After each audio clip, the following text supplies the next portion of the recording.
Good morning, hodlers. Please excuse that technical difficulty there. In this video, we're going to talk Web3, NFT news and alpha, as well as the looking into the week 4 DraftKings DFS slate for both the week and Rainmakers. So I hope that everybody qualified based off of our research. I got 2 out of 3. Unfortunately, week 3, a few picks just killed my lineup. But if you're tuning in and you're expecting Sposta and didn't get the update, he's coming on 10:13 now. So today's going to be nice and light. I saved most of the content that I prepped for today's episode for that episode because it was tailored for him. So I am excited for that one 2 weeks from today. Next week, we do have How To with Julie Sue coming on the show. So we're going to readopt our old time next week. So we'll be starting off at 4:30 Pacific / 7:30 Eastern with Julie starting off the show with us. So it's going to be a fun one. Without Squirrel Dude, what's up, Zen? Thanks for tuning in. How you doing today? How's everyone doing today? Show of hands before we get started. Who here is a Moral Monkey Bite holder and who here has claimed their subdomain? I'm curious.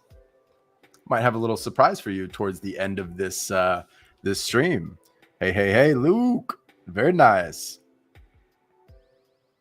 Do you are you ever like an innocent bystander? I'm curious. Like, have you ever had to like ward off some kicks just because? Be curious to know. That's funny. Let's go. We got this. Hey, good to hear. What's up, Dream? Hope you're doing well today. Gary P, our very own alpha man in the house. If you're not already in our Discord, you should probably join right there.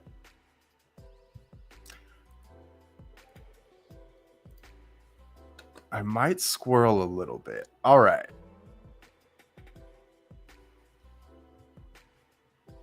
Yes. I kind of want to get into football first, but in lighter news too. So as you've noticed with, let's fucking go. I love it. As you know, I got Malo, right?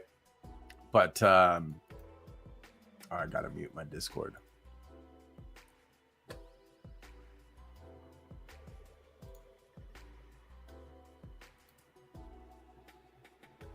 So I made a tweet. Yeah, we're gonna squirrel. I made a tweet yesterday. This is Web3 NFT news. Let me pull up that tweet. And it was just an idea, right? It's an idea that I've had. I just never really shared. And maybe I have, and I just forgot. And I was like, I'm just gonna start tweeting ideas, especially with me not having the capacity to execute on them, right? If they're just an idea that can benefit somebody else, why not share it? Why keep it to yourself, right? I want to go to, where is it?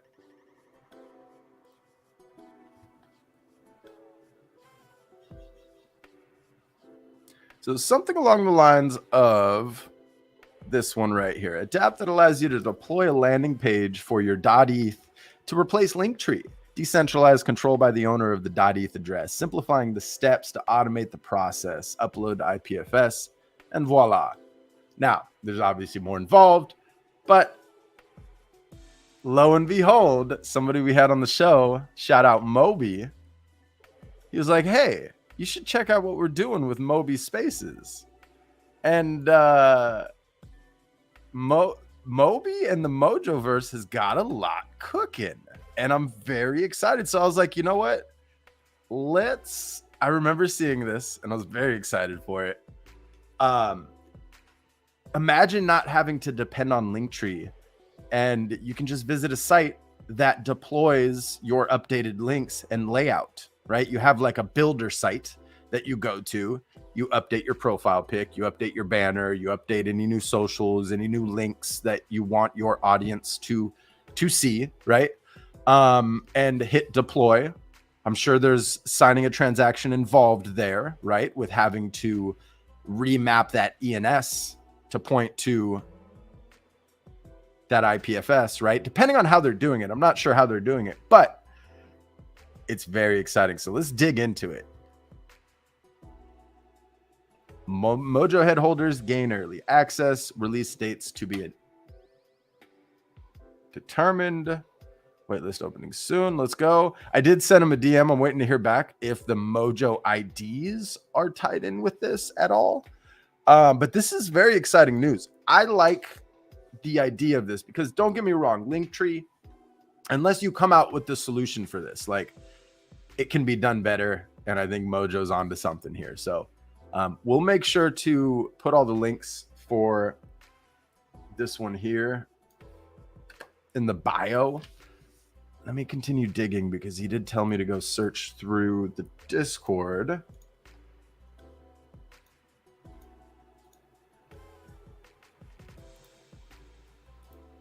And then show of hands, or let's hear it. Guess what is the surprise unbox today? I haven't said anything. Nothing. And I'm tabbed over to something else. Give me 1 second. Just leave this front and center.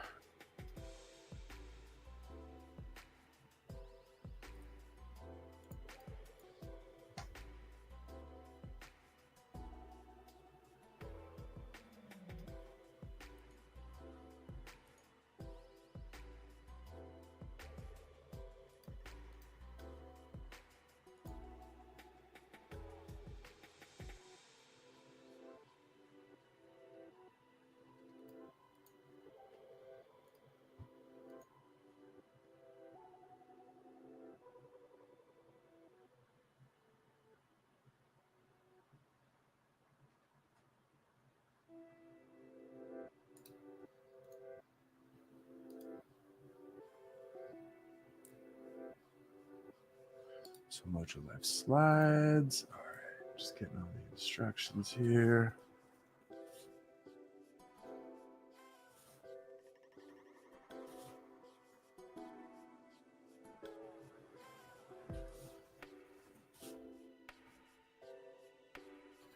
So he's realizing I got a little bit of a tint on there. All right.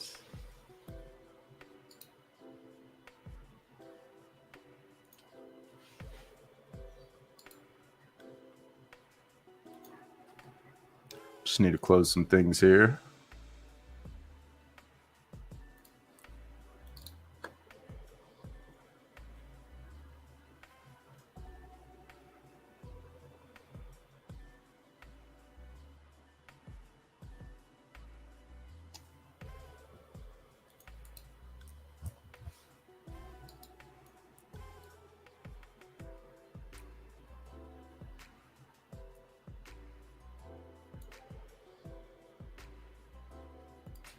Aha.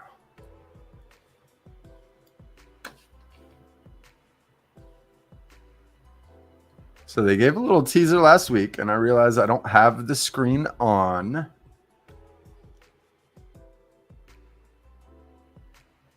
Yeah, they gave a lot of examples. Wow.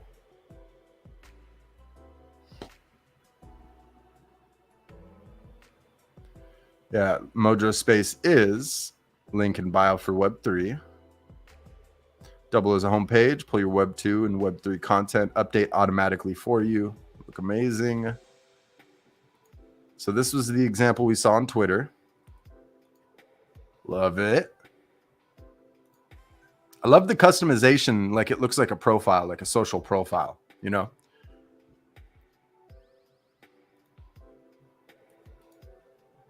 Pretty rad. Get to see a lot of the different types. And look, you have a connect your wallet feature, which I'm guessing is one of two things, right? Maybe replacing Patreon with creating subscriptions or NFTs that you could essentially sell in your own marketplace. I wonder if they're doing that. That'd be pretty rad. Or it's for the owner of the profile to come and edit it. That would make more sense. But incorporating some type of marketplace, maybe for merch, or let's just say both digital and physical collectibles or goods, I think would be really, really neat. and really game changing. Find a way to get that aggregated on gem.xyz on OpenSea, right? But they could essentially list and navigate all of their traffic to their landing page and their own marketplace rather than OpenSea, right? That'd be kind of cool. Kind of like a Shopify built in to Mojo Space in a way. And I say that lightly because Shopify is Web 2. Man, this looks pretty sweet, I must say.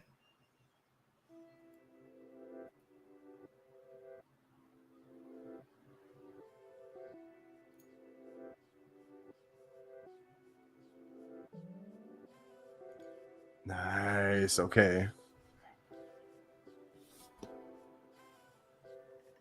So I can see here that it looks, let me try to bring this full screen for everybody.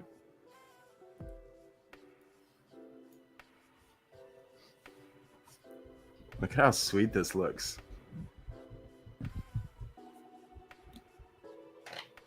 So we have our profile, very similar to Linktree up top.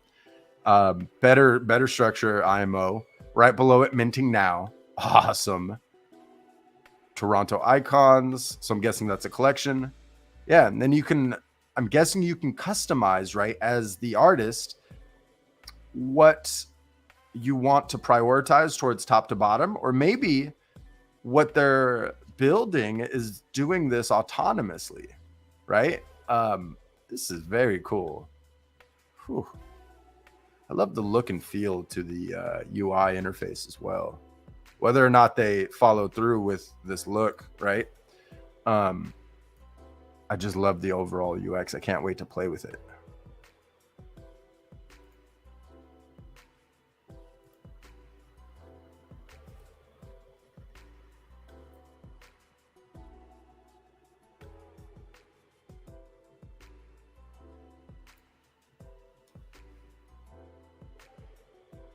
I love how they do the comparison before and after.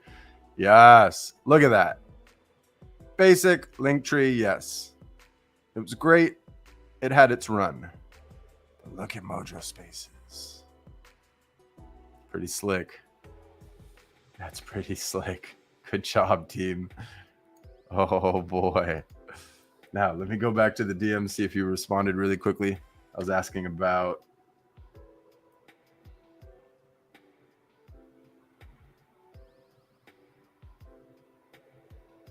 So Mojo Space is super early.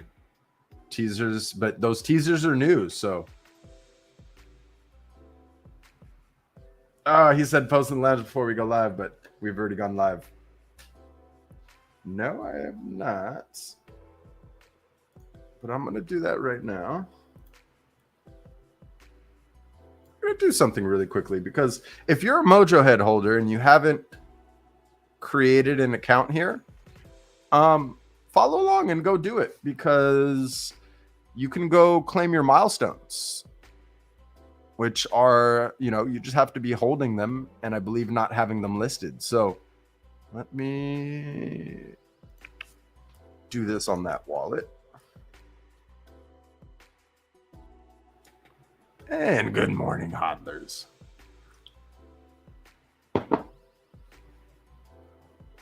Whoops.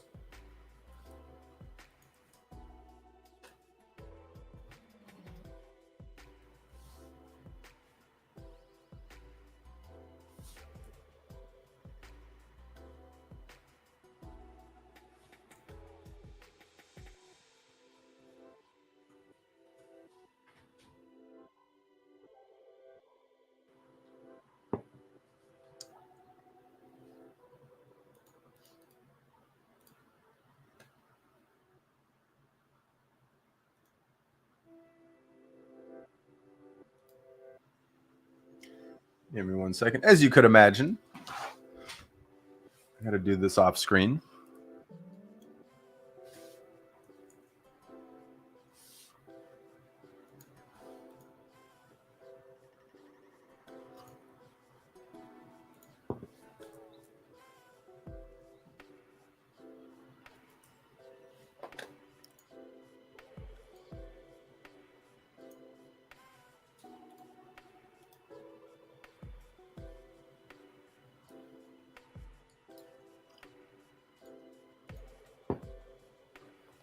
Whoops, I totally just signed with the wrong account.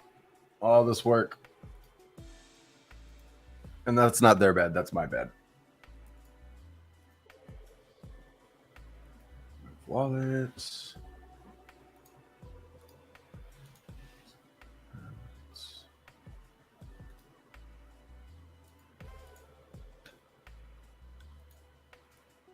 All right.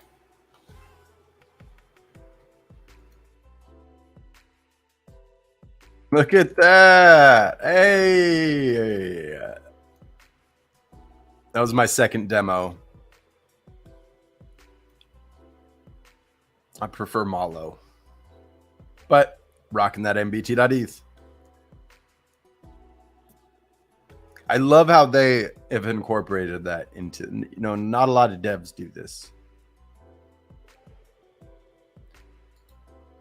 Connect Discord. I don't think I've connected Discord yet. It's good, Zen. Karate. So, Karate Kid. When's the last time you've seen Karate Kid? That's a classic. What? Probably don't want to expose that email either.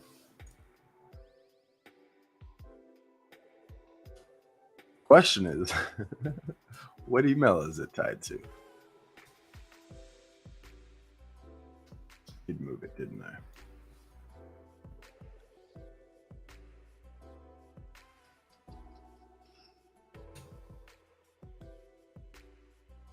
Boop. Don't tell me I have a two-factor. I guess that's good, but just add steps.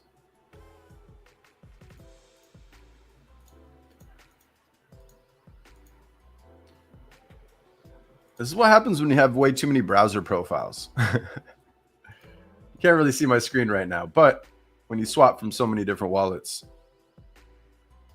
and you're creating demos and you don't want to mesh it with your personal and yada, yada, yada, you have to keep reconnecting things in browsers for the sake of the demo.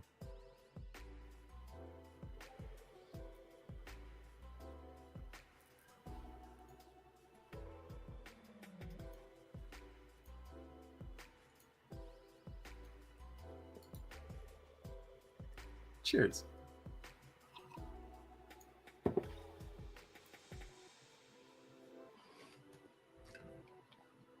I had it right the first time. You got to be kidding me. I must have put .com, not .io. All right. My bad.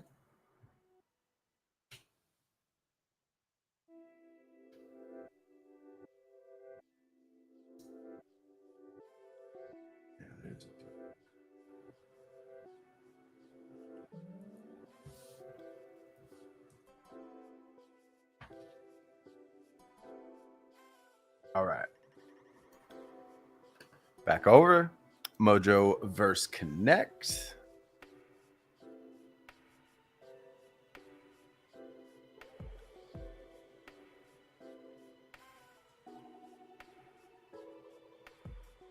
Beautiful. So I believe the reason he told me to go log in is if you are a holder, you should go follow through with this process, connect your wallet, and see if you can go claim anything.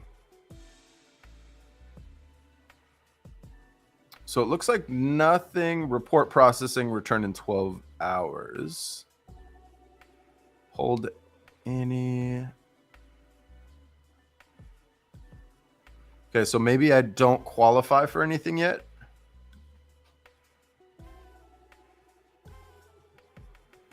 Hey, Gary, I'm curious. I know you got that that legendary golden yam. Do you see any claimables?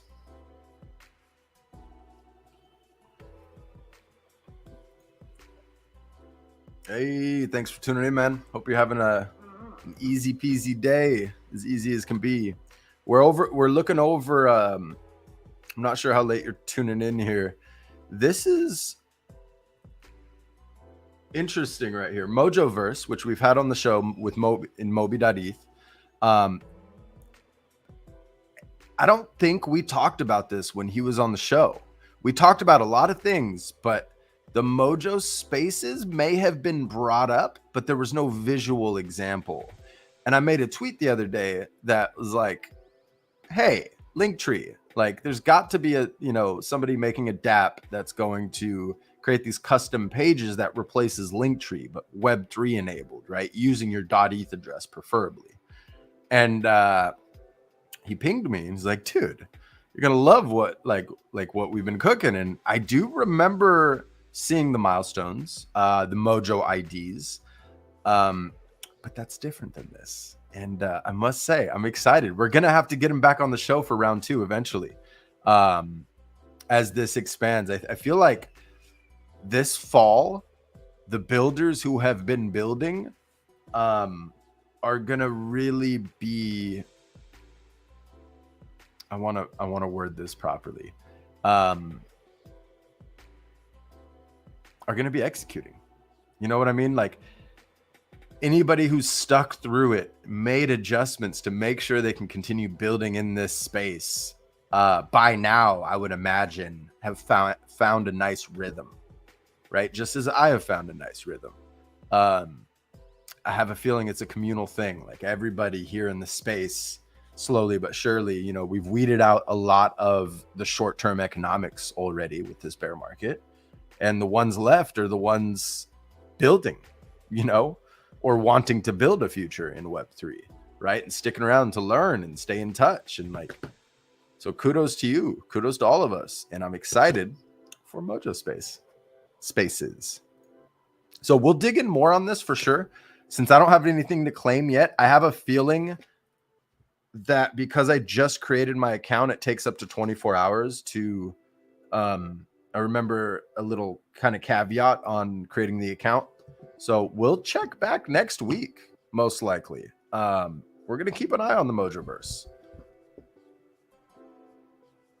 Which reminds me, that episode I did on the road, that's half timestamped. I think I'm going to go prioritize finishing the timestamp right after this stream to at least do a throwback on it.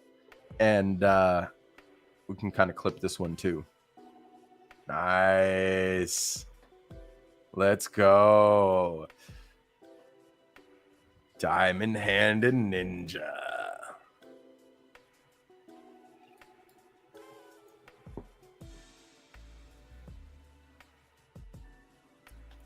It's amazing. I love it.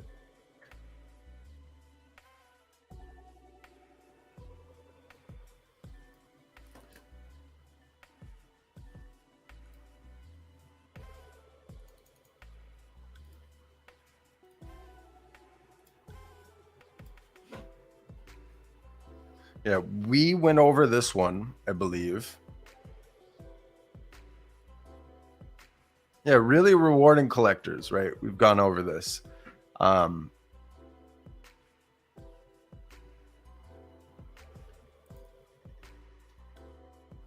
hope you check it out. Congrats, Gary. That's awesome. So let's shift in over. I know we kind of squirreled off to start the episode. And that's okay. We're used to it. We do it live around here. NFT or Web3 job of the week. There's a number of them, but the one that really stood out to me was head of marketing for Doodles. As you know, Doodles is an NFT project that has made waves, and they've built a brand that I think is going to last. And they're still around. Like a lot of these projects continuing to build, the ones especially who got funding, they're going to push through this bear market with ease, right? Check it out. Link is in the bio. I'll make sure, if you're interested in this job. And there's a ton more jobs here. And since our last review of this site, they've updated its UI. And in my opinion, made it a little bit better.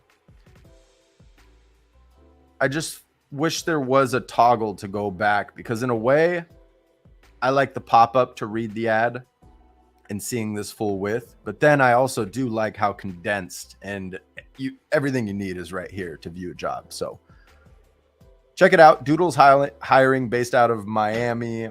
Link is in the bio, or will be in the bio after the stream. Now, NFT news and alpha. Give me 1 sec. We're going to recap a few things that have happened this week.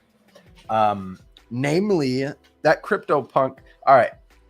If we're in a bear market, then who the hell is spending 3,300 ETH on a CryptoPunk? Are NFTs really dead? Time will tell. Time will tell. What else? CloneX number 4302 sells for 58 ETH. And then 242.ETH. The ENS just continues, right? That sold for 47 ETH. Now, I think between Punks and ENS, there was a 50% combined market value in the past 24 hours. That's great and all, but I feel like, and I agree with the Daily Ralpha, which I'm kind of paraphrasing from. The little people need to jump in. Like, the whales can't keep doing this and hold the market for so long, right? Like, we have to get to the point where people are less scared in the market. And I think it comes from a place of not having short-term economics when you come into the market, because you're not scared to lose anything. Just my 2 bananas, so to speak. We're going to be opening up a few links here. Just give me 1 moment.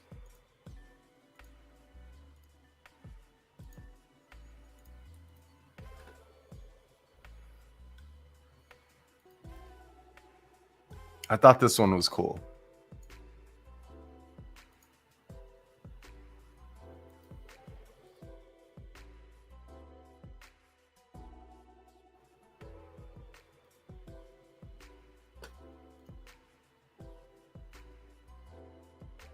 I don't know what's going on with this laptop today, but sheesh. Build-A-Bear. Build-A-Bear Foundation. I think we all know Build-A-Bear Foundation. Well, they're dipping their toes into Web3. And I got to say, I'm not saying that this is a project that you're going to get rich from. I'm just going back to the conversation around mass adoption, right? Mass adoption starts with things like this, bit by bit, brick by brick, which we're seeing build through the bear market. I mean, companies are still making their entry into Web3 during this bear market or winter, whatever you want to call it. I call it an adjustment in the short term, right? It's going to go up and down. Like, that's how this whole market's been since day one. So, and it's going to continue to go like that for a number of decades. I mean, the volatility in cryptocurrencies are going to remain as long as people remain greedy. I mean, let's face it, there's obviously more variables there, but the biggest one is short-term economics will dictate the rise and fall of floor prices, or coin prices rather. But that applies to cryptocurrencies trading as well as NFT trading. Like, you just got to ask yourself, why are you here? If you're here to make money, then have no shame. Do your thing. But don't go crying when you lose all your money and saying Bitcoin's a Ponzi scheme and all this fun stuff.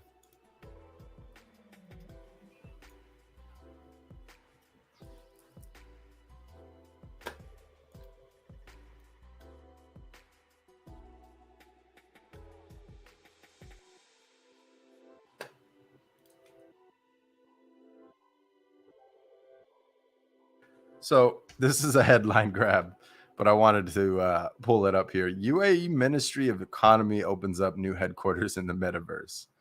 Which meta, though? The announcement was made on the 28th. Let's actually watch this. 2 minutes.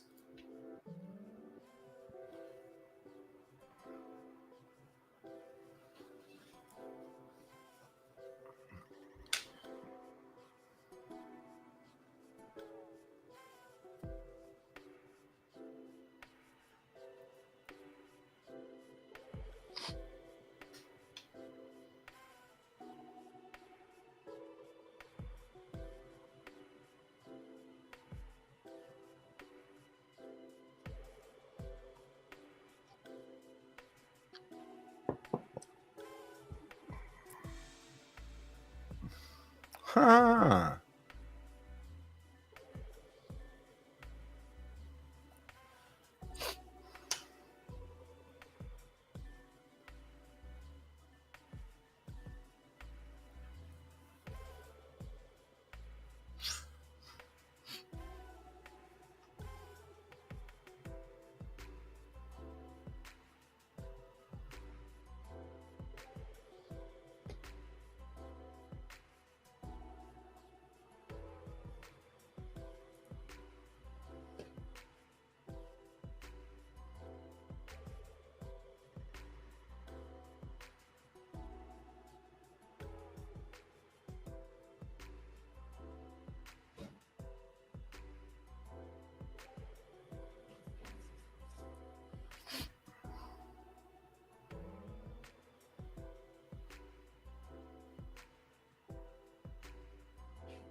That's pretty rad.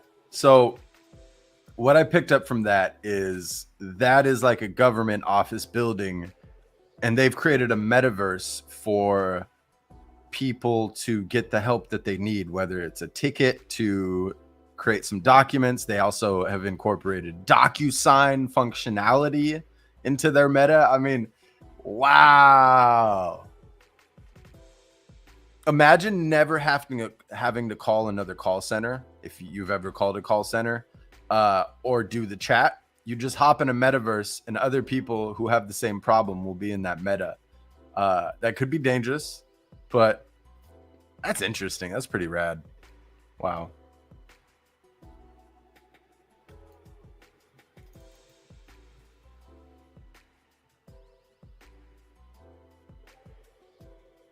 And like, imagine the opportunities of jobs, right? Just this alone. Being a designer in the meta, creating layers that they apply onto 3D objects, right? To make them look more realistic. That's going to be a niche. That's going to be a skill set that a lot of people are going to need.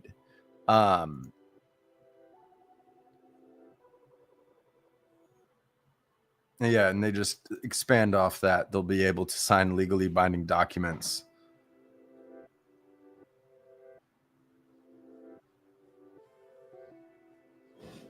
Damn, they aim to create 40,000 virtual jobs by 2030. That's promising. Okay. Kind of want to pop over to this news. We're just exploring news right now. Luvium co-founder shares plans for new interoperable blockchain game model.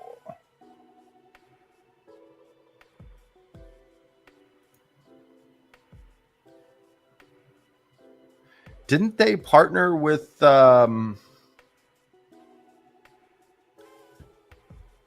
isn't this fuck render? All right. Could have sworn that he was tied in with this name somehow.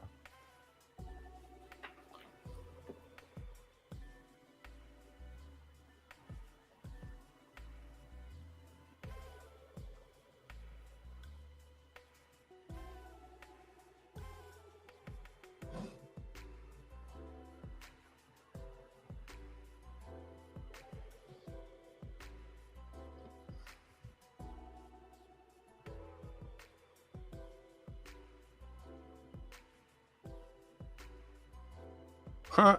So they have a first game, City Builder, combination of SimCity and Clash of Clans, where players can build and mine resources for use in the second game, Overworld. Overworld focuses on exploring and capturing creatures called Illuvials. Illuvials? There's really no other way to say that, right? Which Warwick compares to Pokemon that can be battled in the third game, which will be similar to online battle arena titles such as Teamfight Tactics or Dota.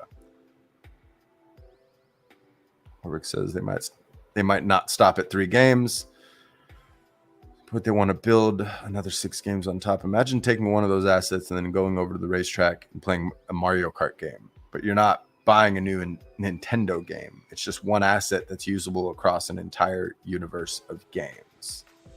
The stage.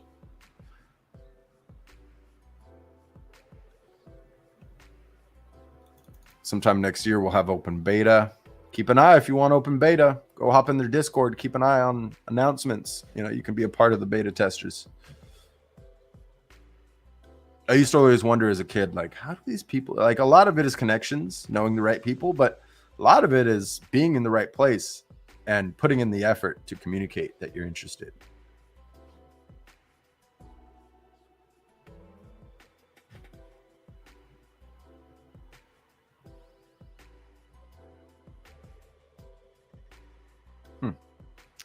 Hey, that's worthy. I like it.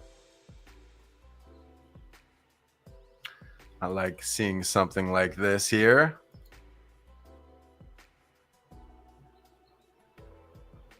Starkware co-founder thinks it was executed flawlessly. I agree.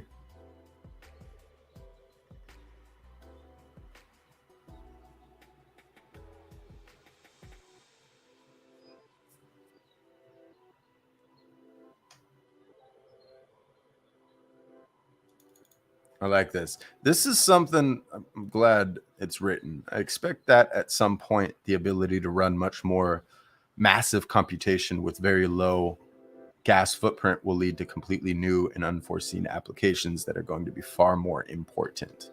Like, I think we just haven't begun to understand. Hey, there we go. Some alpha from the audience. Good stuff. I love it. So you're going to let us know when beta's open, yeah? You're going to let all holders know, right? We do have our own very own alpha channel in the Discord. And he's on top of it. I'll obviously post things when I can.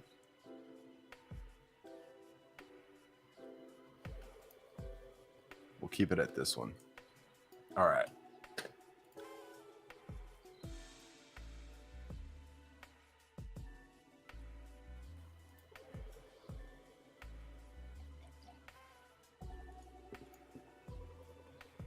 I think we're going to take a quick little break. I want to prep for this DFS part.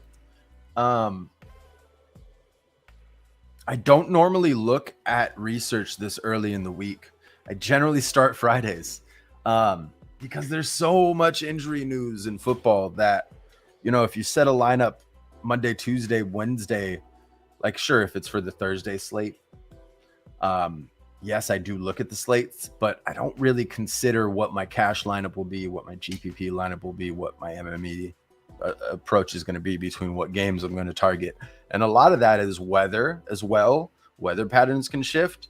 There's potential rain or showers that could get worse or ease up and not be as big of an issue, thus giving you like leverage on, you know, people shying away from certain players because of this commonly known thing that's not going to be as bad as people think it's going to be. So that's why I wait towards the end of the episode or the end of the week, forgive me. And we're testing a new structure this week. With this new start time, we might start, now we're going to kind of ramble off here, but we might start a little bit earlier in the day. And the reason is I still want to spotlight the Cozyverse each week. And I love their pivot or adjustments that they made, rather. As bummed as I am, I won't be able to build a cozy plot of land as soon as I thought, right? It's still in the pipeline, but they're more focused on delivering more consistently every 2 weeks, making sure that there's meaningful content for the Cozyverse. Right. And I love that approach. Right. I'm sure they're itching as a team to knock more things out more frequently. And all these big, grandiose plans take time. Right. So they do have some. The reason I went off on that ramble is they do have some new start times for Slingshot Sailors, but it's really an hour and a half before the stream starts on Thursdays. So Unless I started as a true good morning show, 9 a.m. Pacific. I can even do 8 a.m. Like, just getting in the habit of that. And then it would be a little bit earlier when I go to Portugal. Or I'm traveling through Europe, wherever I'm at streaming. You know, I want the time to be consistent. So the one thing I can promise you, if you're a longtime viewer, is come January, there will be a consistent time every day of the week, one day of the week, moving forward. There won't be these adjustments like you're going to see over the next couple of weeks, primarily because this new time is being worked into a chain of communications of guests that we've been talking to. And, you know, like, so we're still being very flexible. So next week when How To with Julie Sue comes on the show, we're going to be going back to our old time. But promise you by the end of the year, we'll have a consistent time. I'm feeling that it's going to be a true good morning show, and I'm going to start doing less prep and less prep from the perspective of script and more talking points and going with the flow on that front. Just thinking out loud. I really love the interview side of things, though. It really structures the whole episode. It really gives us a lot to talk about. And I got to say, like, I love Joe Rogan's approach with, he doesn't prep for any interviews. He doesn't prep for any interviews. I was going to say either, but I do prep. He just talks with people he wants to talk to. And that's exactly where I'm at too. Just want to talk to people I want to talk to. But I'm learning how this whole thing works. You know, I'm coming up on 200 episodes, almost well over 200 uploads. Let's go. And I appreciate you, the OGs, day ones. Yeah, we'll take a quick little break here. I want to look into week 4. You know what? Would you prefer we discover this week together? Or would you prefer I look into it during a quick little intermission? I know you're probably going to reply with do it live. So let's do it live.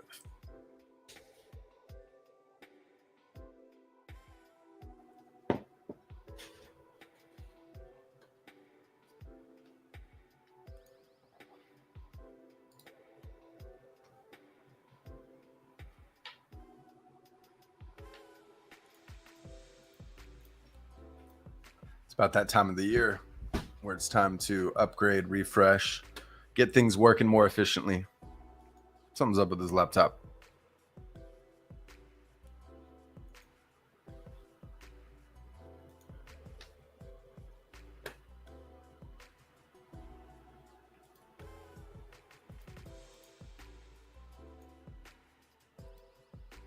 All right, so I'm going to open up Rainmakers and then the week slate.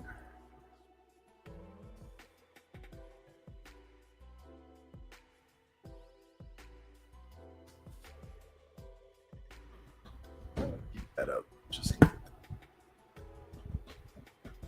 let me know if you can still hear me. I think you should be okay.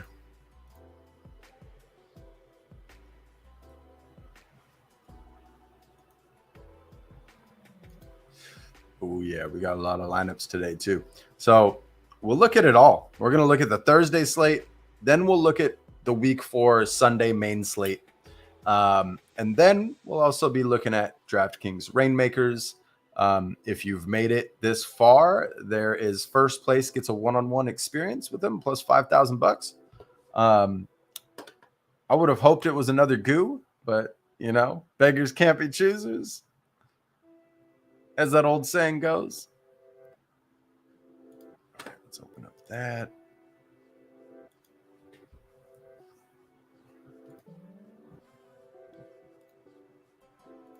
Let's open up that.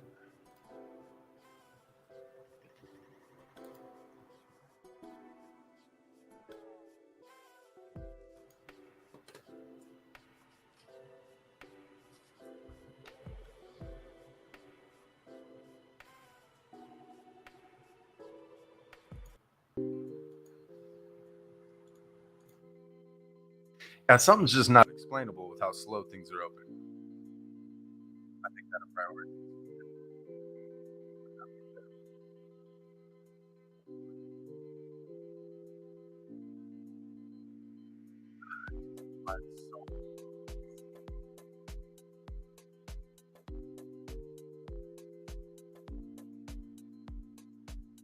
One fun little tech tip. My whole life, I've been very fortunate to own a computer since I was young.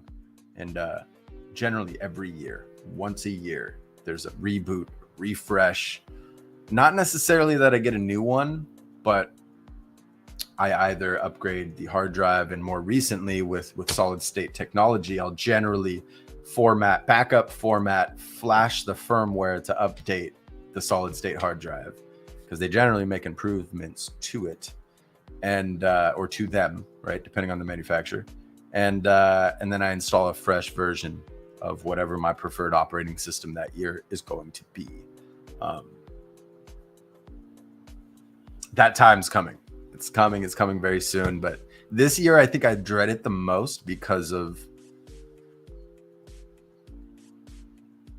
how many things are connected, I suppose. Just more steps to get back to where I am. But like these kind of efficiency issues, like right now, I know this is more browser oriented because of how many freaking profiles I have. But it's not loading the DraftKings. So what we're going to do is we're going to take an intermission. We'll be back right around, give me about 10, 15 minutes. All right. I'll ping you in here with a 5-minute timer, just like this, when we're 5 away. All right. So thank you for catching this first 45, 47 minutes. We definitely powered through it a little quicker than intended, but it's okay. I think it's been a solid episode so far. Plus, I think you're going to really like 1013. It was an episode I built that wasn't necessarily structured around news. As you've learned, I do that with interviews. So it's not a big deal, though. I love pivots. I love adjustments. So we'll catch you soon. Intermission starts now.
Welcome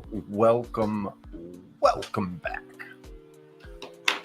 to another Good Morning HODLer show here on BitMonkey TV. This is the daily fantasy sports segment. We're testing something new out this week. I've been doing individual episodes for it, and I may very well continue because I like doing episodes Saturday night. I might even do a Sunday morning show, although that time is very important to me to set my own lineups and make my own decisions after a week long of research. So I generally keep it to myself. Without squirrel ado, let's get it rolling. Let's get it rolling here. I'm gonna take my screen off. Hopefully you can still hear my voice. We're gonna look at the whole slate in a second. I just want to look at today. What's today? We got Miami and Cincinnati. This is going to be a fun one. Now, this could be a shootout. This could be more of a defensive battle. Vegas is right in the middle. If Vegas truly thought this was a shootout, I think this would be in the 50s or high 60s, right? Or I'm sorry, high 50s, which is unprecedented of. Right. We did see a few games, I think last season or the last two seasons, where the Vegas total went upwards of 60 game points. Insane. Right. But nevertheless, it's a 3.5 point spread. Line movement, nothing to be concerned about except for, this last minute little leg up is always good to see. Hey, more points. We're predicting more points. So let's go take a look before we get into Rainmakers at today's Thursday night. Now, play this contest with caution. Don't expect to win anything back, all right? The odds of taking this down are very tough. And chances are people are going to tie to take this down. Now, there's a number of ways to approach it, right? Like something like from the perspective of you wanting to take home this contest, right? I'm going to open up a new tab. Give me 1 second.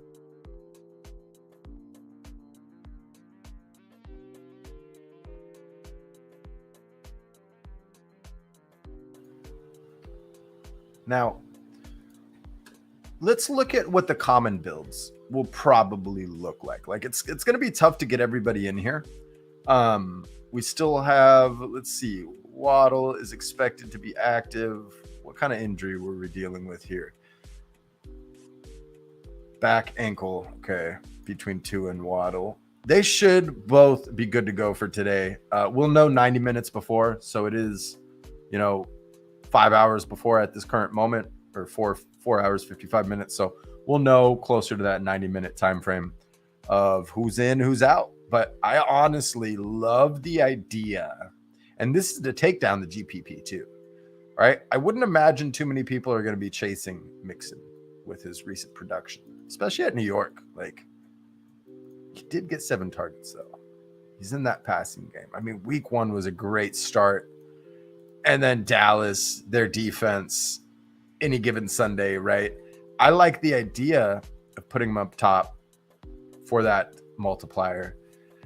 Because let's say that he has a phenomenal game. Jamar Chase still has a great game, but doesn't score a touchdown or keeps it below 20 points, right? He could have, the thing about Jamar Chase is he can blow up any day, right? Now, does that mean Burrow is always the highest scoring quarterback? Generally not. Do we have to play a quarterback this slate? No. As you can see, we can play anybody we want. It's a combination, right? There's a few caveats. You can't just stack one team. You got to have at least one from the opposing team there. But what I'd like to do is bring it back with Miami from Mixon. If I think Mixon is scoring all of the fantasy points in this one, right? And the field in a contest like this is generally going to go, I feel like Tyreek Hill is going to be very popular. Jamar Chase should have a good chunk of ownership, as well as Joe Burrow. Now, for the sake of wanting to win this one, I'm going to take a different approach. Maybe I don't play Burrow. And maybe Xavier Howard, which is going to most likely shadow Jamar Chase, is up for the task. And maybe Jamar Chase doesn't have a good day. So I go after the WR2, which is T. Higgins. It's had an okay. I think a lot of attention may still be on Tyler Boyd's big week, but this came off of,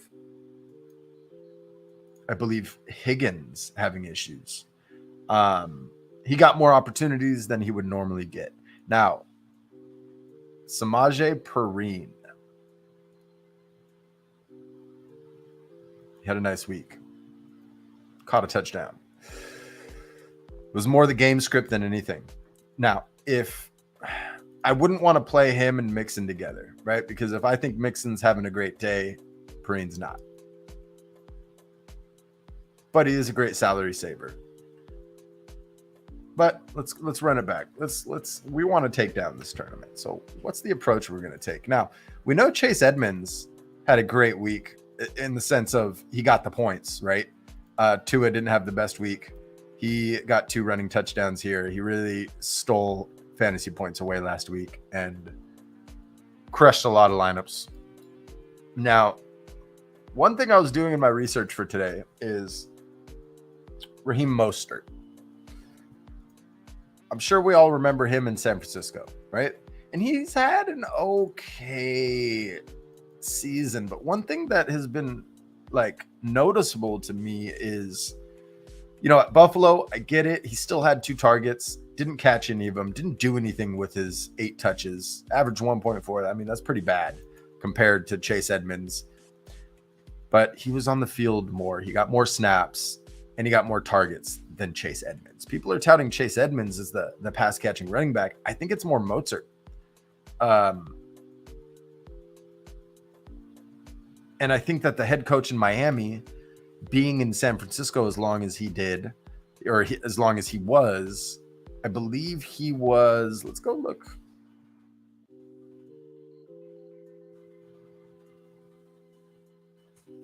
This could also be a Mostert game, right? And I'm not saying he scores the most points, but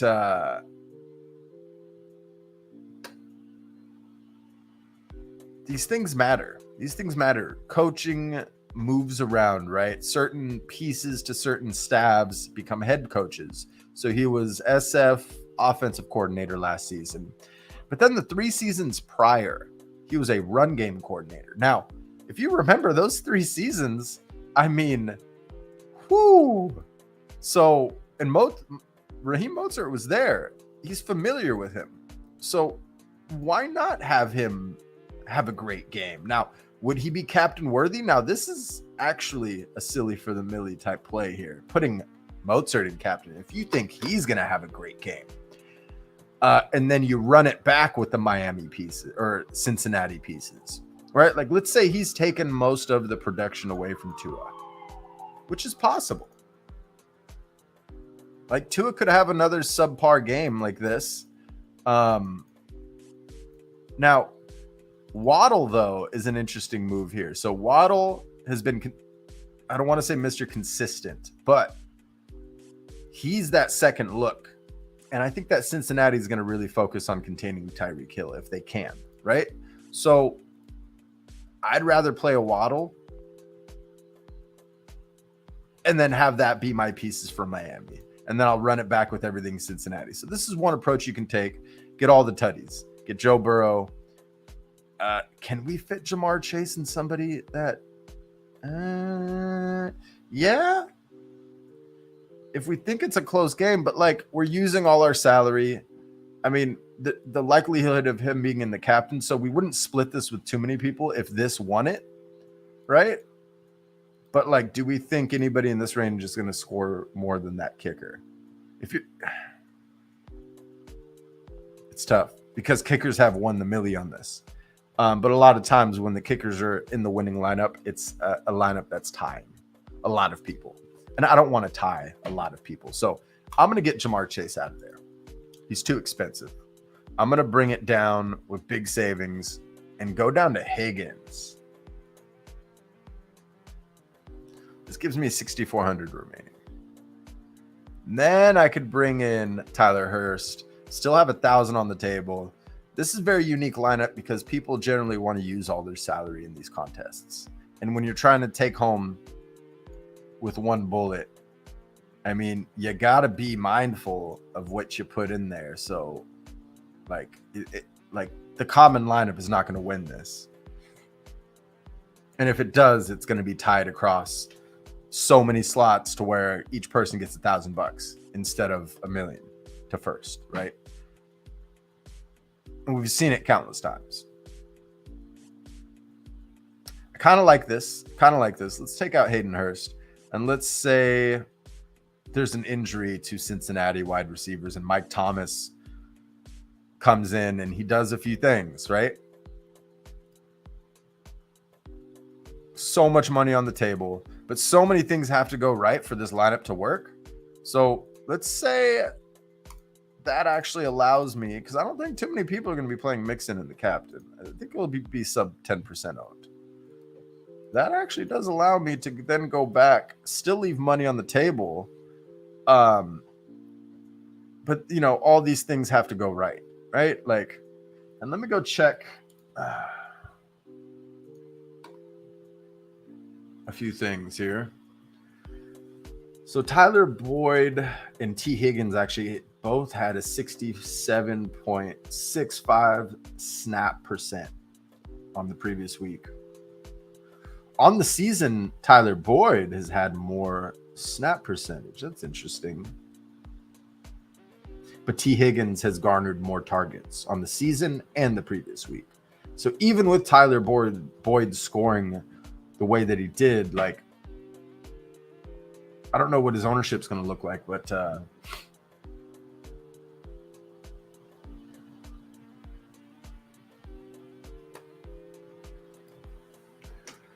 lot of ways to go. This is probably the more confident approach, right? If you want to get silly, like, I might rock 2 of these. I might submit this right now, do this, and then swap around Mixon and Mozart.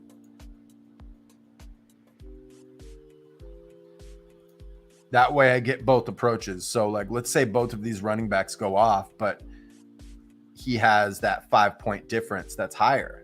Well, I now capture both those potential lineups. But the one thing I'm not confident on is Mike Thomas. I'm just not. That has to go a certain way, and I just don't know if it's going to go that way. So I just want to go look at a few other things for tonight. The wide receiver cornerback matchups: Miami, Cincinnati.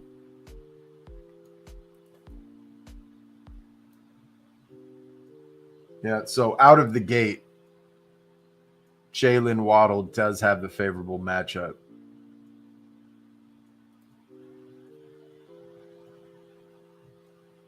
And then let's go see Cincinnati's side.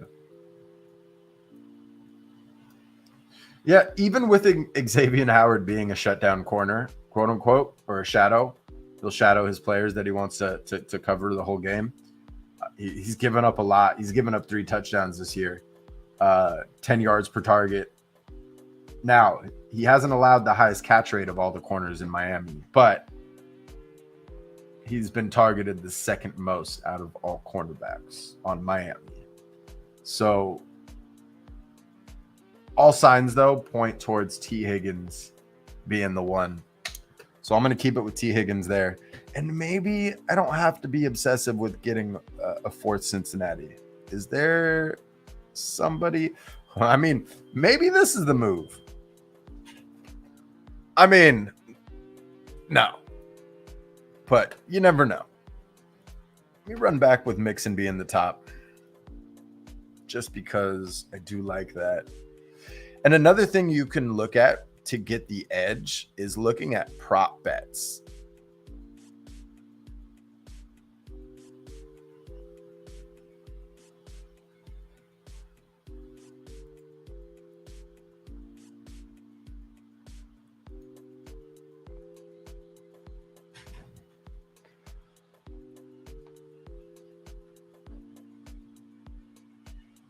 So you can look at what Vegas is, allowing you to bet on with the game.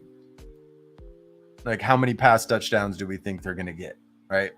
And you can check the odds on those bets and kind of get an idea of, well, are they right? Like, Joe Mixon is atop the list here.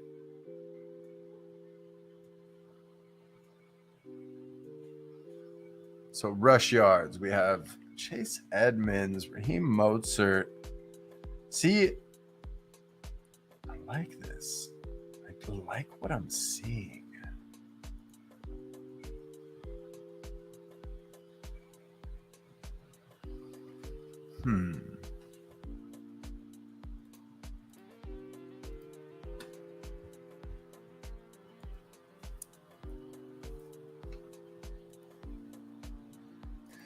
No, let's run Mozart up top. He just allows me to do more with my lineup for this silly for the Millie contest. So let's now please proceed with caution. If you're going to use him as your captain, understand that he could very well get you a 0. But this is based off of just kind of research with the head coach of Miami, bringing him in, having experience with him back in San Francisco. I don't know. It could be a Mozart type of night. Don't get me wrong. Tua and Tyreek and Waddle can still make their splash plays.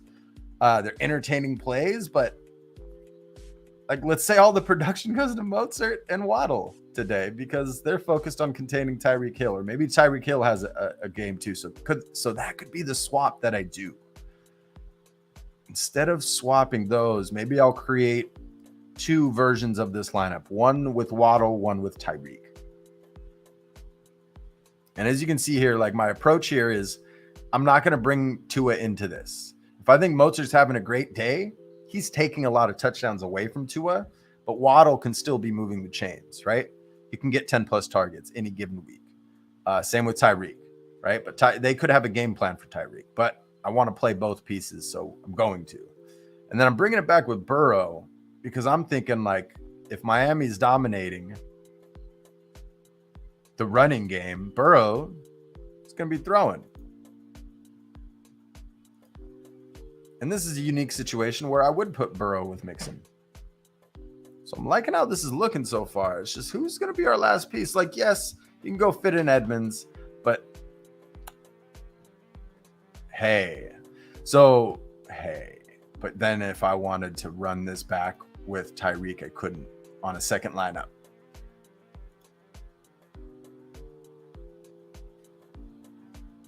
Yeah, maybe it's Hayden Hurst. He's had an okay.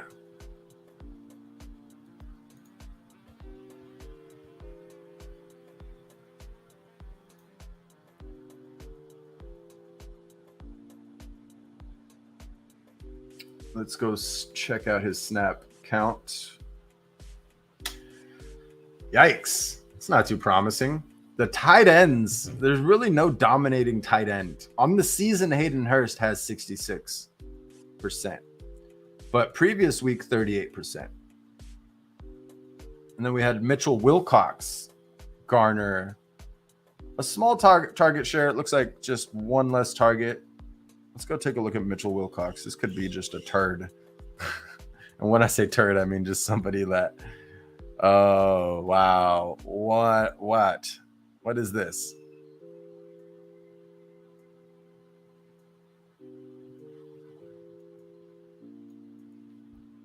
Interesting. Why is maybe he's been in there for blocking because their offensive line has had so much trouble. Burrow's been getting sacked. I mean, that could be a play right there. Miami's defense. It's a very unique lineup here.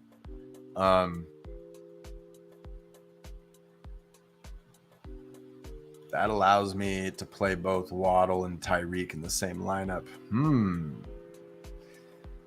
not sure how I feel about this. Joe Burrow, prime time. Is he going to disappoint? But then that could be what everyone else is thinking. You have to pick just these fucking crazy plays sometimes. And then I can always just do it like this too. I can just have a Mozart Dolphins and then run it back with both WRs. I mean, this is also an interesting approach too. Like, you never know. I might have to run it. But I want to move along with the research. So that's the slate for today. Those are my thoughts on kind of like my top picks, getting unique with Mozart up top. Now, if you're playing cash, don't play Mozart. Don't play them. Maybe we do a quick cash lineup. Who's the cheapest viable fantasy scoring? You know, I got to say, it's Higgins. Joe Burrow. I want to grab Tua. I want to try to squeeze in Tyreek. Then I can't squeeze in Mixon. Let's put in Mixon instead. I just think that a lot of the points from Cincinnati are going to be funneled between these three players. But like I said, like Jamar Chase can blow up any day. But is it a Jamar Chase day? Let's actually go see. You never know, like what type of days are important to these players. So if you just Google a player, go check out their wiki, you can get an idea really, really quickly if like maybe it's a significant. I mean, people are talking about who's going to have the craziest highlight. I want to go look at his wiki.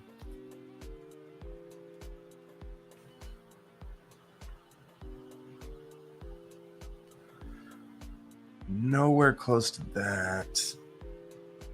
Has he done anything?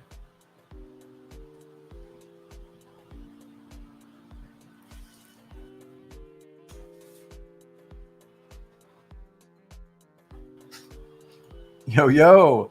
Hey, we took a nice big intermission, and now we've been doing football research. I'm just kind of going down rabbit holes right now, just looking at random things. So he hasn't played Miami yet. I don't know. It could be a Jamar Chase type of night too. Today we're just right now I'm setting a lineup for the Thursday slate. We already talked GPP strategy and my approach that I'll personally be taking to try to get first, because you don't want to tie for first in something like this. But the odds of winning something like this are very, very tough. So you have to get different. You have to think different than what everybody else is thinking. I can't even fit Waddle. So let's say it's all passing. Now, Smythe has, people don't realize he's been on the field more than Gesicki. I don't know, salary saver right there. And Hayden Hurst. I mean, this is a great cash approach too. But proceed with caution.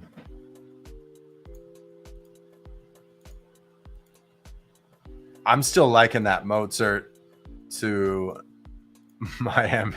Like, excuse me, nobody's going to do this right here. Nobody is going to start off, and if they do, it's going to be very few, is going to start off their lineup like this. And if we think that they're contributing towards scoring fantasy points, well, they're doing a good job at sacking Joe Burrow 1, containing Jamar Chase 2, and allowing Mixon and Higgins to do their thing. But you know what? Let's just run it back. I think that's also an approach too. Like fourth quarter, come back. Let me just use all my players to do my thing after we've been dominated the whole game. Like this would be the lineup for that game theory, right? But I want to be off of Jamar Chase today for some reason. Watch him go off because of that. Like maybe the move is not playing a quarterback, especially not Joe Burrow if he's going to get sacked. And I think a lot of people are going to play him because we see this comfy 32 opponent rank, like saying they're the softest defense for quarterbacks. I wouldn't say that's entirely true, but DraftKings appears to think so. So let the people chase that, and let me just do this instead and not get a quarterback.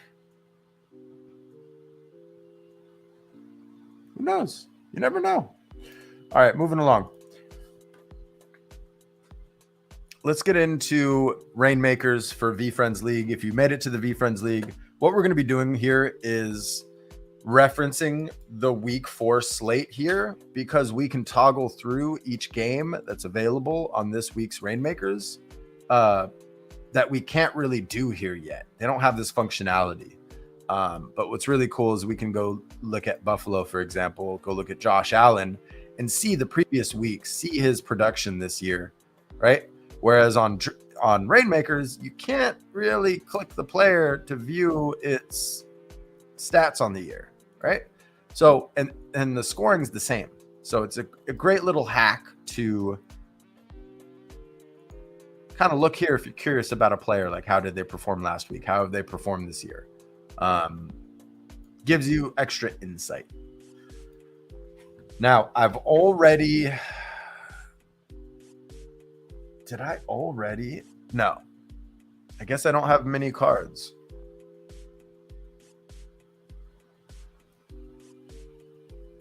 Let's pretend I have all the cards. A lot of people are going to want to play Josh Allen. The question is, do you want to waste your superstar slot on Josh Allen this week?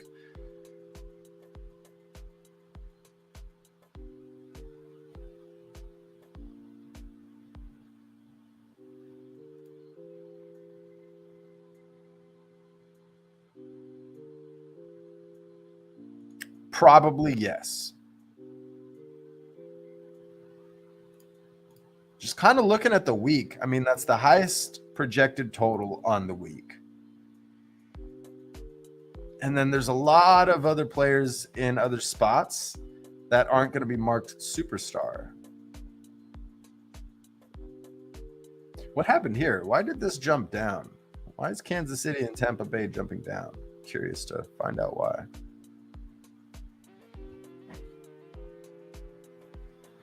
Yeah, so I absolutely would. And I would pair him with Stephon Diggs for sure. Run it back with maybe Bateman, or pick your poison. If you think Lamar Jackson is going to have more, I mean, he's been averaging more. This opponent rank first is going to scare a lot of people off. If you happen to have his card, I think it's one or the other. Or Hurts. Hurts has been on fire. The question is, can Jacksonville keep it competitive so that he can keep scoring?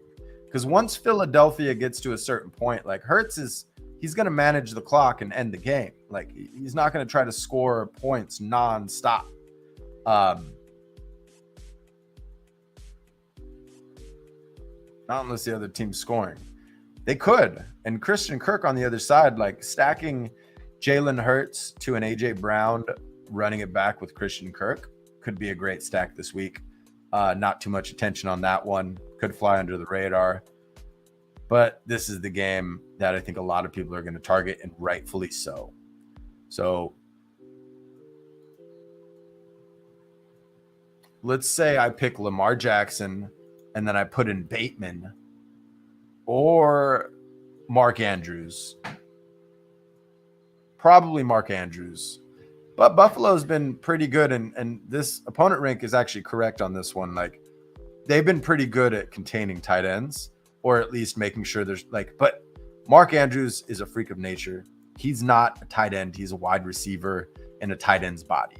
So he runs routes like wide receivers.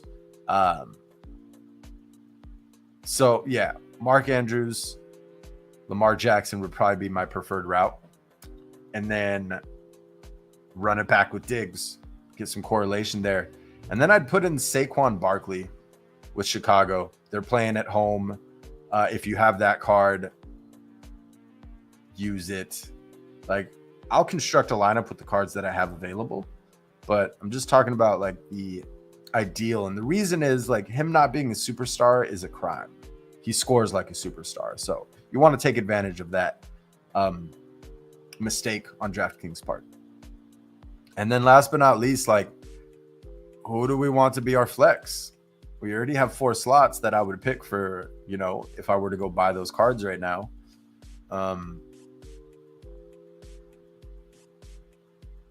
We've already used our superstar slot, right? So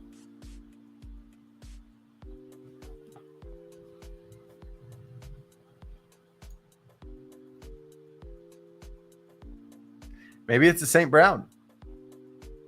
Maybe his dominance continues. Chubb is also in a great spot, but I think people underestimate Atlanta's defense, and they underestimate Kareem Hunt stealing his production. So I'm going to shy away this week, but I'm not saying it's a bad call. He can put up 3 touchdowns any given week. It's just that offense. It's that scheme.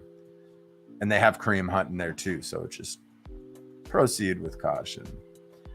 Who would we... Okay, that's another thought. Green Bay could be one to target.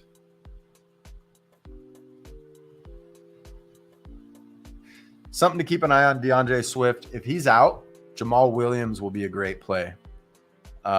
He could also underperform. I hate it.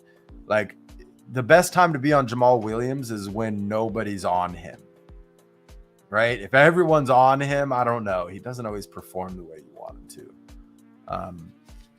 I like how Sutton's been Russell's favorite target, but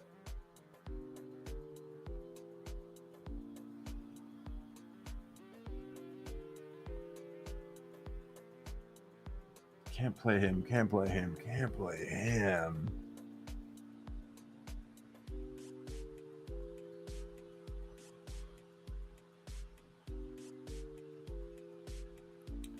Yeah, I mean, something risky could be a Dubes. We have Dubes. So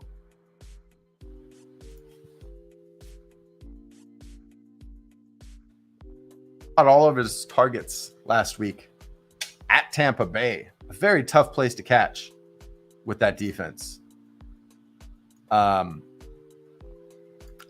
Let's go take a look at that wide receiver starting lineup this week. We got Lazard questionable, Watkins out, Watson. These are things to monitor. He was limited yesterday. Yeah, limited yesterday. Monitor to these things because, like, him being out alone, like, warrants more for him. And even him being out there as a decoy. I think Dubes could have a great week. And shout out to somebody on the show who came in as a guest, or not a guest, but somebody in the audience who kind of, I think we were talking about just dart throws on the year, and somebody brought up his name. And, last week, if this continues and he gets 10 to 12 targets, let's say he has an even better week. Gets that 100-yard bonus, gets another touchdown. I mean, that's a slate-breaking score. So I might close off that lineup with a Dubes because he's also later slate too. So you take advantage of the hammer, so to speak, where you come in last minute and take first with one player that just shoots you to the top. So that would be my approach on Rainmakers this week. Target this game. I also like, let's look at all the games I like. So Buffalo, regardless of the weather there, they're both running quarterbacks. They're both quarterbacks who will take care of business, and Vegas thinks so. Now, the thing to check is NFL weather. Gives us a quick viewpoint. So we have Falcons playing at home, right? They're in a dome. You don't have to worry about weather. See, these are things to like monitor. That's why I don't like calling them out, Thursday, because these things can change. Weather patterns can change. A lot of this is most likely going to be irrelevant. But like the wind, once it really starts cranking up to 20 plus, like, be cautious, like Eagles and Jaguars. Yes, I like the idea of doing a Hurts passing a whole bunch of touchdowns, but maybe that's a running day for the Eagles offense, right? Especially if it's raining and the winds are insane. But I just don't think that will stand. I think that things will clear up here and it'll be a good day for football. But like out the gate, you can always just go look at targeting games that are in domes, in stadiums, so you don't have to worry about the factor of weather. And if you're doing that, you would want to look at Seattle at Lions, Titans at the Colts, and Broncos at the Raiders.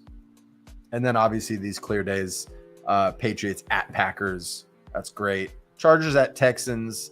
Texans, I don't know why they're showing the weather there, because that stadium is enclosed, or I think it's hybrid. So I think if the weather's bad, they'll close the top, if I'm not mistaken. So that's weird. Cowboys is going to be clear. Now, that Washington Cowboys game, it doesn't look like a high-scoring game, but like that's a matchup over the years that have surprised and delighted a lot of people and have won a lot of people a lot of money on DraftKings. So I don't know. Just looking at that, like I would want to look at definitely grabbing St. Brown or Jamal Williams here out of this game. You know, picking your poison out of each game. Devontae Adams didn't have the week that we all thought he was going to have last week. So maybe he has it this week. Mac Hollins stole all that production and attention, and I'm sure he was swooped up off waiver wires this week. Yeah. Let me know if you have any questions. If you're watching this recording, if you need help setting your lineup, we're here to help. We're probably going to do another stream leading up to lineup lock. So stay tuned for that one. Now, moving along, let's just set up lineup. Now, I tell everybody about contest selection. These are the contests I like to enter. It's not cheap to enter by any means, but you're only playing sub 200 people, right? Yes, it's not $1 million to first, but this is a winnable contest. You can actually beat 185 people. Whereas something like this Millie Maker here, right? Just the Thursday night alone, almost 200,000 people you're playing against. That's why you take unique approaches in those tournaments, because you want to win the monies in those, right? So I play to lose in those, meaning like I don't mind if I lose because I'm playing to win. I know that's a contradiction right there, but I hope you understood what I was putting down. Now,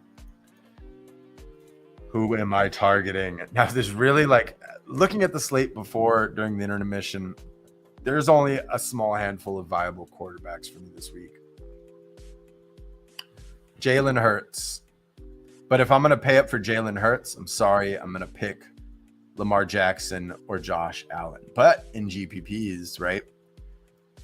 Maybe you're going for that Millie. Maybe Jalen Hurts is the move, right? Because people are going to look, why am I going to pay that much for him when I have this awesome game environment up here, right? But we're only playing 200 people in this contest selection. So keep in mind, we're going to structure the lineup accordingly. I just need to pull up a few other things. It's all Greek. It's all good. Hey, speaking of Greek, I was just looking at places to stay in Greek. I'm planning my travels leading up to the next VCon. I am planning my travels. I'm excited.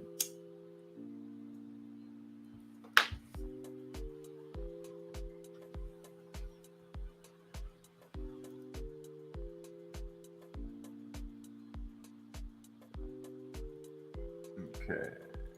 Just want to see updated notes here.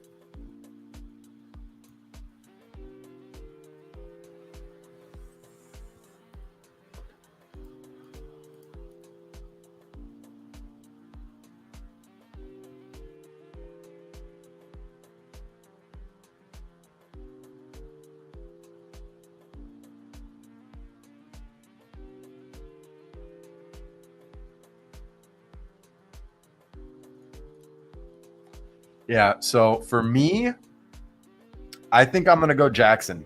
And here's why. He saves me $100. People are going to shy away from him, I think, because of the one here. But he's playing for money this year. I mean, he's showing off. He's doing it. He could very well put up a stinker, though.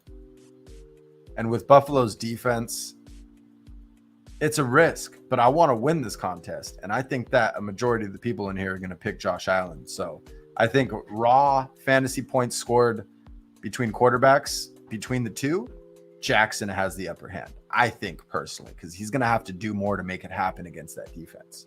So do I want to play Mark Andrews? He's expensive. He's expensive. He's going to make a lot of things difficult. Now, I just want to go look at a few things. Forget what defense they have. Forget how they've been doing. How has he fared up against the Bills? Last 2 times, 2018, 2019. Yeah, I think it's a trap game for him too. I don't know. I want to check some notes from... There's no notes yet. I think going with a salary saver. Let's go look at the matchups.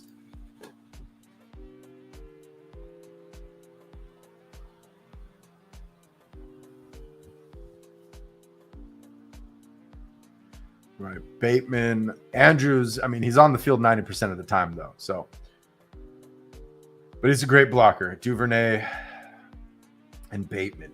Duvernay and Bateman. Duvernay and Bateman. How do they fare up against Buffalo?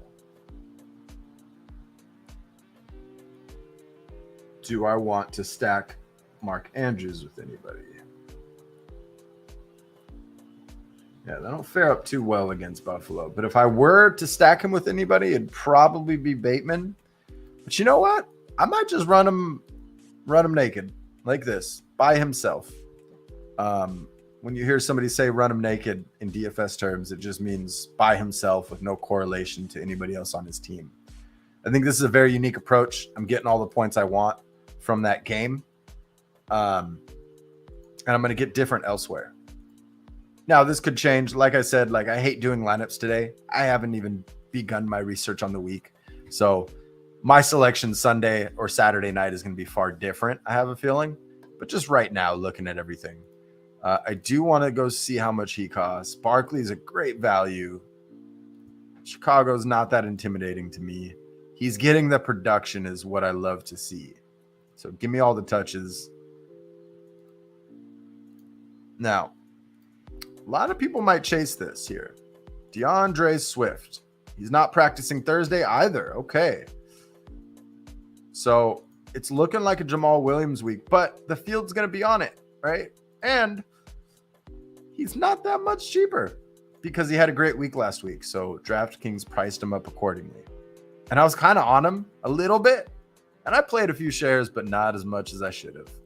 Not as much as I should have. I kind of want to shy away from that. Now, let me preface this contest. If he's locked, I'm most likely going to put him in, and I'm going to bring some correlation in there. Not with Goff, right? Because he doesn't really correlate with Goff. But I want all the passing receptions for this guy here. Now, what happened to him?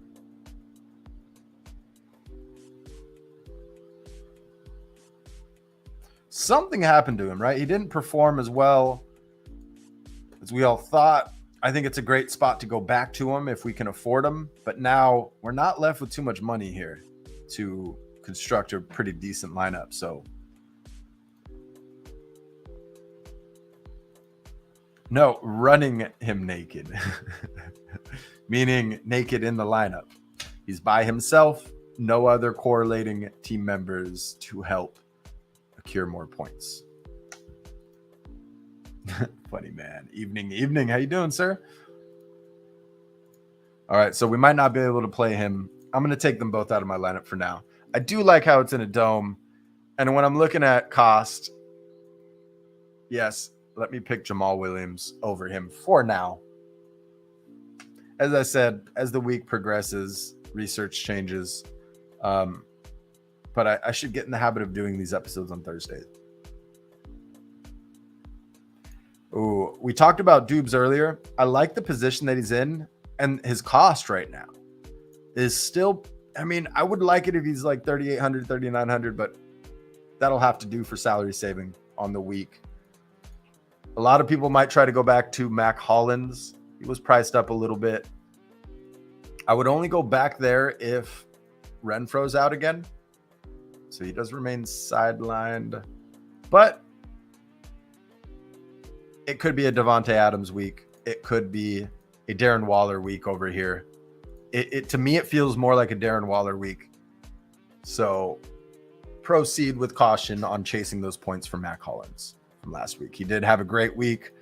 I don't know if I touted him on Rainmakers, but I know I was looking at him on my weekly slate, and the group that I'm a part of kind of he moved up the rankings throughout the week, and I had a lot of Mac Hollins. He saved my week on certain lineups because he was only 3,300 last week. It was insane.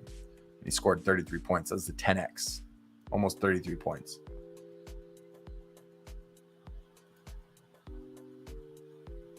All right, so this is not really a cash play, but think about this in your GPPs. They're playing New York.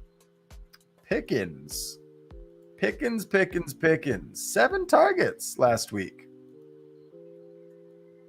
He's getting those air yards, but he didn't do too much with them, and he's still cheap. He's going to pop off one of these weeks, and we want to have him. So do I want to risk a potential 0? Maybe I do. Let me continue building this lineup.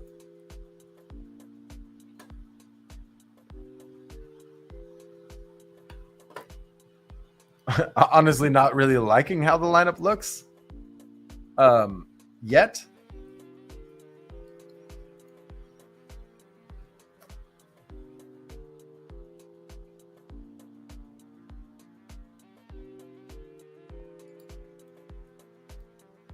But it's interesting. I probably wouldn't run this approach in this lineup. I don't know.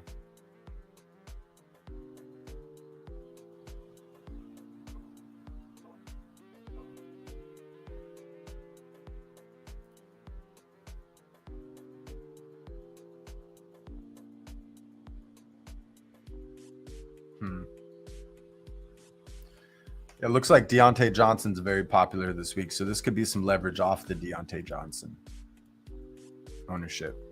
I don't know. That might actually be a good pick. He could easily 10x this week.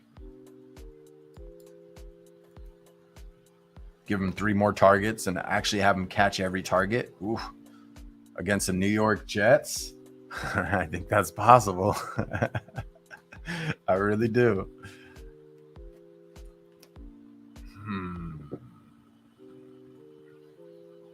So now we're diving here. So let me go to defense. I want to try to find the cheapest viable defense here. And hear me out. Hear me out here. They've been putting in work against some teams, and they've been doing okay on fantasy points, but they're cheap this week. And I don't know. A thought here is Damon Pierce, who's been slowly creeping on up. I've been on him almost every week, and he's been failing me up until last week, which he started to show some life. So my prediction is coming to life, right? And it wasn't just my prediction. It was prediction based off of experts in the industry, and just paying attention to what people are talking about. He's got that Q tag, hip injury. I don't like hip injuries, but it's not as bad as a Achilles, I would say. Like, it wouldn't affect the player's performance in the same way. Achilles, it's tougher to make those. I like to call them jukes, right? Like, you need a lot of rehab time for that. So I don't know. But like, that's where I would get a little crazy and play that correlation. Now that only leaves me with 2,900 on the tight end. Is there even a viable option?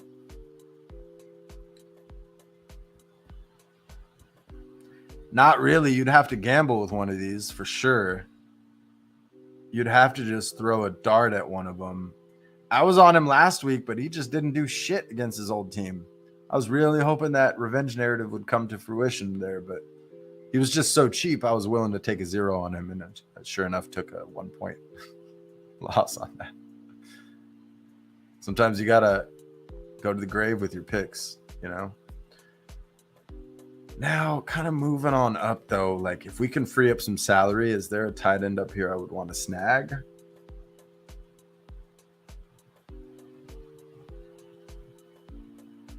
I think Evan Ingram's probably the cheapest viable tight end for me.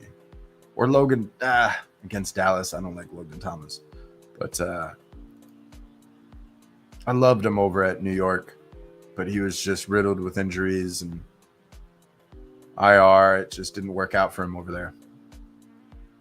So Bellinger, I believe he's a starting tight end there. Yeah. That worries me. Just randomly gets 5 targets. Wonder if they're changing. All right, so I think we'll have to get away from Pierce. I'll leave Texans in there for now, but that'll probably change. Keep in mind, everybody watching this is before any research this week. We're just kind of building something.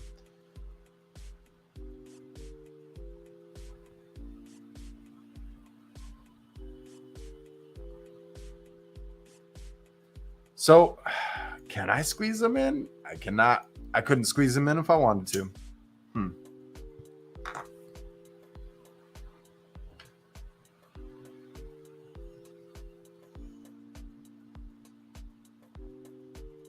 So, Hawkinson is an interesting call.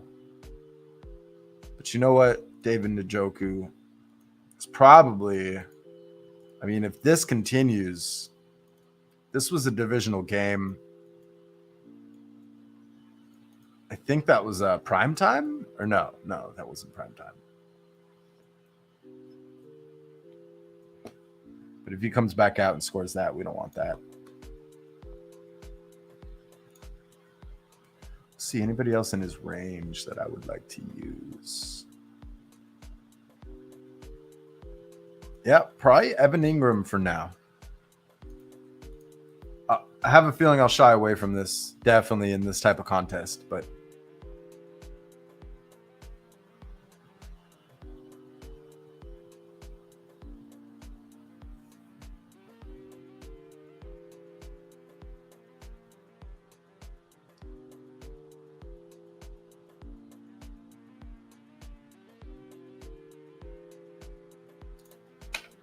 this is an interesting approach. I'm going to be honest, I wouldn't enter this into this contest.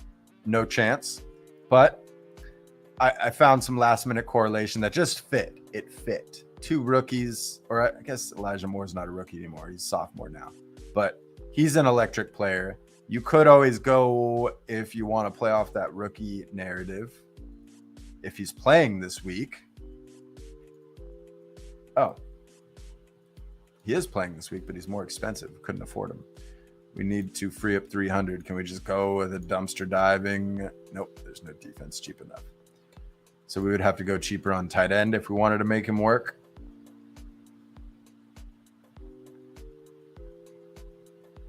I don't know. Harrison Bryant is...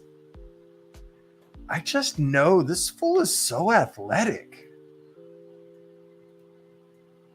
Let me go see what the tight end snap count was last week in Cleveland.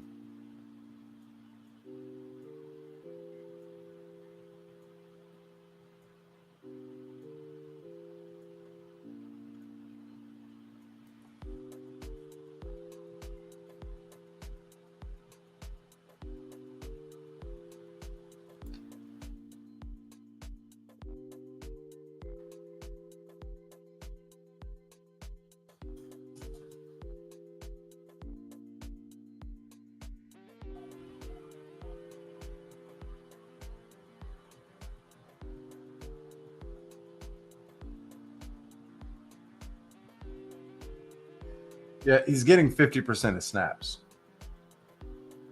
Yeah, Njoku's really taken over there. All right. And I believe that's because he was out earlier in the season or had some issues. Yeah, I might. I mean, that's an interesting approach. GPP too, like, because in all honesty, Elijah Moore can pop off and have a 30-point game just like Wilson did. And if their attention is on stopping Wilson, then he will. I don't know. This is a fun one. This is a fun lineup. I would probably reallocate this to the Millie Maker, where we're playing up against 200,000 people. It feels more appropriate putting a lineup like this over there at the moment, right? But keep in mind, this is just a first look. So, wow, I realized my video here, I was talking to the camera and it wasn't on. Yeah. Thanks for tuning in. I mean, this has been solid. This has been a new structure. We did have a last minute shift in today's guest. So Sposta will be coming on the 13th instead. Next week, we're going to have How To with Julie Sue on the show. And we're going back to our old time of 4:30 p.m. start time Pacific. So that's 7:30 Eastern. Hope to see you there. You'll see the event get formed Saturday, Sunday. We'll start to promote it by Monday. So today's POAP secret word. I didn't even make a POAP for today. We are behind. So if anybody's curious, rest assured we'll catch up. Let me just go open that POAP channel.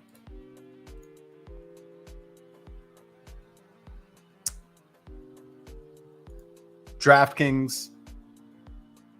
Let's fucking go. That's the secret password. DraftKings space LFG space your public wallet address space episode number 187. That's going to be the one for today. Okay, Google, set a timer for 5 minutes. And we'll disable that in 5 minutes. And with that, this has been another episode of BitMonkey TV's Good Morning HODLer show with a new structure. We hope you've enjoyed. I would really greatly appreciate your, I don't want to say criticism, constructive feedback or criticism on today's structure. It was, we shot from the hip a lot, but I like the idea of Web3, NFTs, and DFS, but I also want to work in blockchain gaming. The reason we had the shift is Cozyverse doesn't start the same time with the change in our start time. Now, they did start a new start time, but it starts before our show even starts. So unless I move this up to an early morning show, then we can start playing cozies again. But we're working it out. You know, like I said earlier on in the episode, you can count on one thing by the end of this year is a consistent time for the year 2023, where every single day of the week, rain or shine, at that time, we stream. Rather than picking different times on different weeks and making these adjustments, I want to create a consistent approach with the show. And it's just very important for me to base it off consistency. And it's something I'm working towards. So we're working out certain kinks, and it's been a lot of fun. It's been a huge learning process, you know, while also working on an NFT project, launching an NFT project, while also continuing this whole process of BitMonkey TV. Has been challenging at times, frustrating sometimes, but at the end of the day, when I go live, I enjoy it.